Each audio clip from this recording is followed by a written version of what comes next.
Welcome. In this video, we are going to look at Google Drive file stream and how to open, edit, save different types of documents you might find in file stream. So what I've done is created a folder that we are going to show some testing documents from. So as you'll see, I have two different types of documents. So the first one is a Google Doc. The second one is a Microsoft Word document. So when you're in Google Drive file stream and you go to open up a Google Doc, what it will do is it will actually open it up in Google Docs. So you'll actually open it up in its own tab in Google Chrome. So then what we're going to do is we're simply going to add a little bit of text to it, and it's going to automatically save as all docs do in Google Chrome. Now, what's a little bit different is that we're going to have a Word document in here. So this hasn't been converted. This is just a Word document the way it is.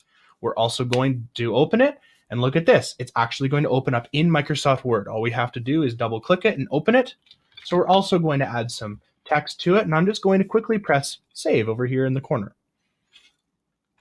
The cool thing about this is it's actually going to save right to your Google Drive.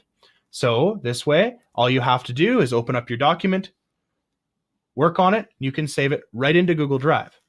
The other thing that you can do is move documents from another folder into your Google Drive folder.